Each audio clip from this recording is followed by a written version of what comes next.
The FujiFilm X100V is probably one of the most popular cameras you can buy right now. It's overhyped so much to the point that you can't buy one. Every store is sold out. If you go and buy used and you go and search for an X100V, people are selling them on Marketplace and on eBay for $700 to $1,000 more than the original sticker price, which is absolutely crazy. I was not about to spend $3,000 on a camera, so because of this, I bought this. This is the FujiFilm X100F, and today I'm going to talk about some of the reasons why I bought this camera in 2023.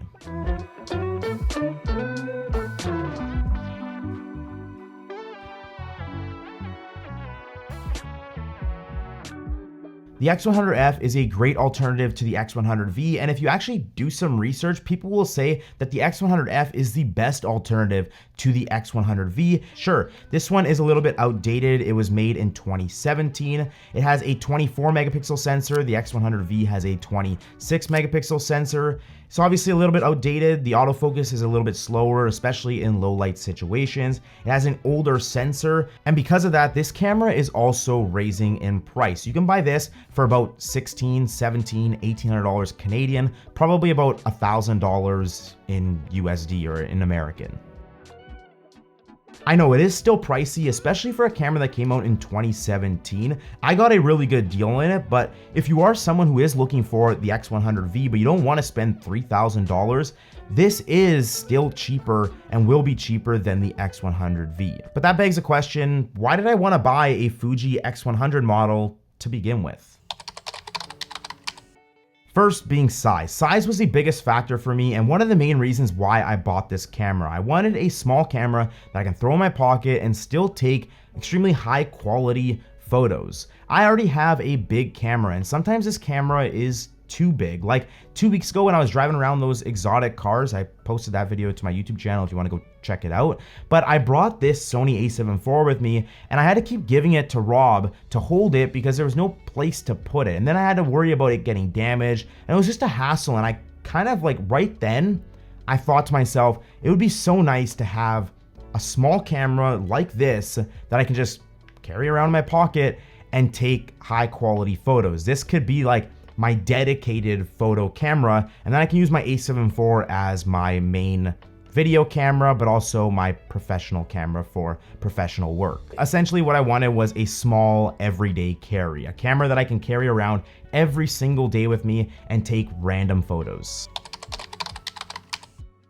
Now everyone knows Fuji for their film simulations, and this is another reason why I bought this camera. Sure, I wanted something small, but if I wanted something small and compact, I could have went with a Sony a6700 or a Sony a7C II or a Lumix. Like I could have went with any other camera, but I didn't because I wanted those film simulations. And not only did I want these film simulations, but I knew what these film simulations could do for my overall workflow.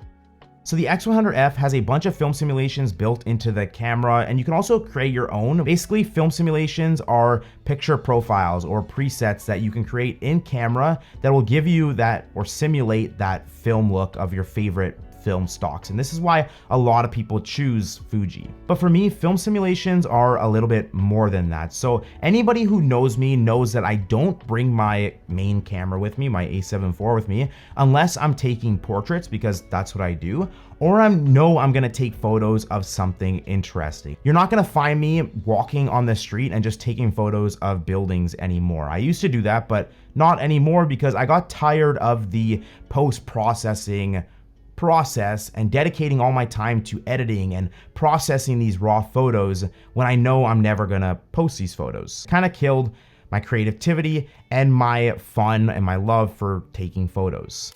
With the X100F, I can shoot RAW if I wanted to. However, I think I'm just gonna leave it in JPEG and use film simulations to take beautiful looking photos that I don't have to edit later on. The best part is if I'm shooting JPEG, I can just transfer these photos over to my phone right after I shoot something, and I have that photo on my phone that I can share, post, or do whatever I want. I don't have to worry about that post-processing later on. Now, all the cameras in the Fuji X100 lineup have the same fixed 23mm f2 lens or 35mm equivalent. And when I say fixed, I mean fixed. Like, this lens will not come off. It's fixed to the camera. Now, you can buy conversion lenses that screw onto this lens to make it a little bit wider or a little bit more telephoto.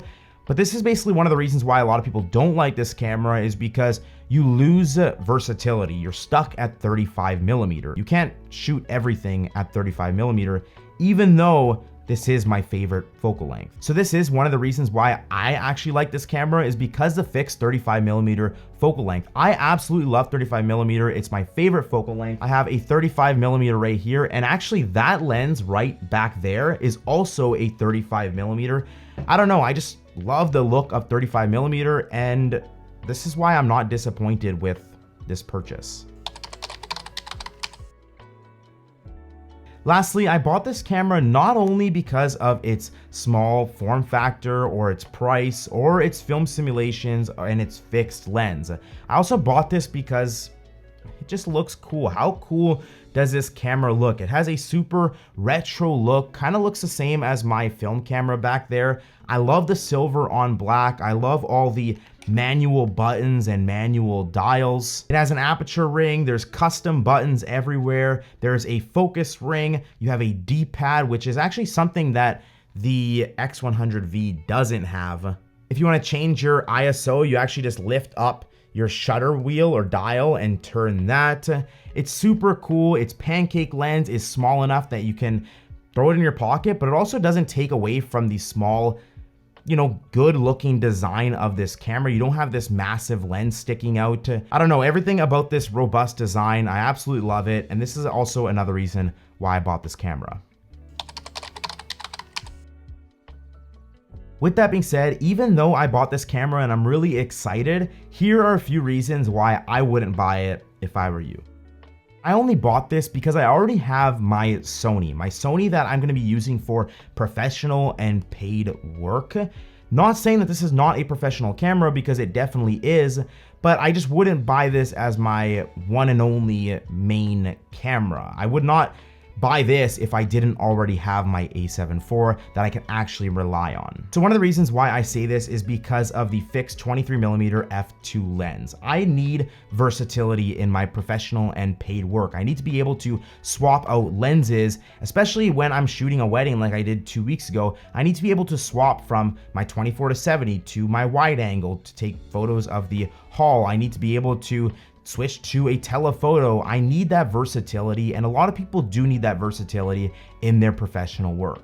I would also need a reliable autofocusing system. The autofocusing system on my Sony a7 IV is absolutely insane. Like, honestly, I don't even know how to explain it. It tracks and it locks onto people's eyes so well. It's so fast and so snappy. And honestly, I never realized how good it was until I bought this. Like, the autofocusing system is good on this, but if I had to put it on a scale comparing it to the a7 IV, I would put this on like a 5. I would give this like a 5 out of 10, and the a7 IV would be like a 9 out of 10. Like, the autofocusing system on the Sony never fails to miss. Every once in a while, I get a blurry or a missed shot, but it's very little.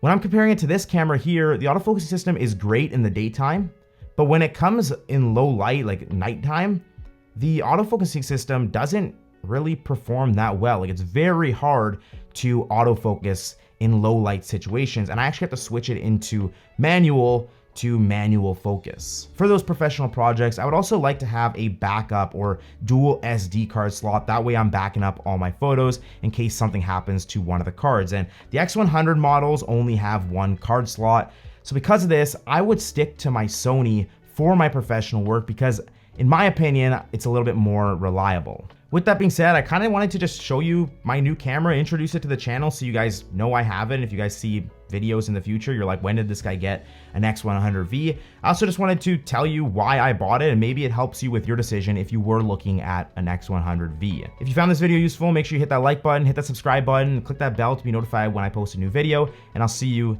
in the next one.